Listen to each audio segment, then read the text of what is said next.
grabe is, di ba, natuyo at agulupan, pag-realize. Di ba? Globalization connects us. Borders are shrinking and cultures meet every day. But with connection comes the challenge. Can we truly understand each other?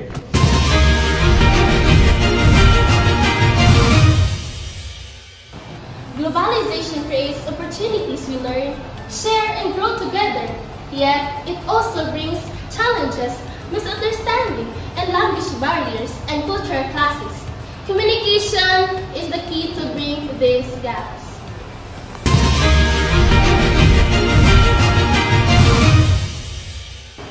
Arigato gozaimasu. In Japan, communication is polite, indirect, and formal. Silence shows respect, bowing replaces handshakes, and written words are precise. Mabuhay o madaya. In the Philippines, communication is warm, expressive, and often casual. Smiles, hand gestures, and every touch show friendliness. Two countries, different styles. One goal, connection.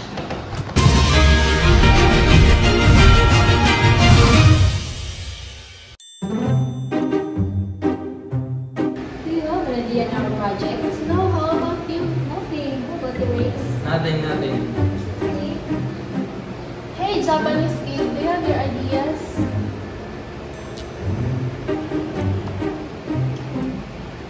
In Japan, the respect silent. It can be truthfulness, not decentralized.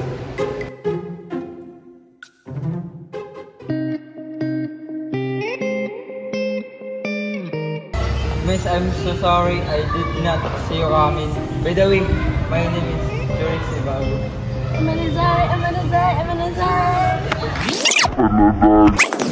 Ay, aray nako. Kay sakit naman ang ginawa mo. Adopt different greeting styles. What matters most is the respect behind gestures. Di mo alam dahil sa'yo, ako'y di makakain. Here, Japan, no singing, please quiet. I'm so sorry. In Japan, trains are considered quiet spaces. Strategy. Observe and adjust to local norms. Sometimes respect means keeping silence.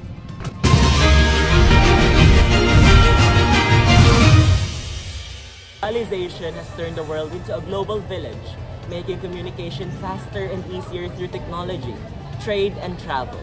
It opens opportunities for learning, collaboration, and building relationships across borders. But it also creates challenges such as language barriers, cultural misunderstandings, and unequal access to technology. In a globalized world, effective communication is not just about speaking, it is about adopting, respecting differences, and striving truly to understand one another. To thrive in this global village, we must become responsible communicators, listening with empathy, speaking with respect, and embracing diversity. By doing so, we turn communication into a bridge that unites, rather than a wall that divides.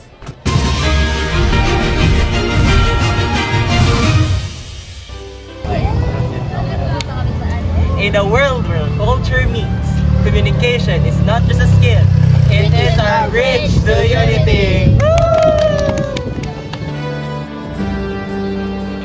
Ako pang mahinumduman, sunod-sunuron tangadlaw. Sunog ay sa panit ang paglatagaw. Wala ako nahimutang dihang imong gitutukan, o gamtang isang bahiyong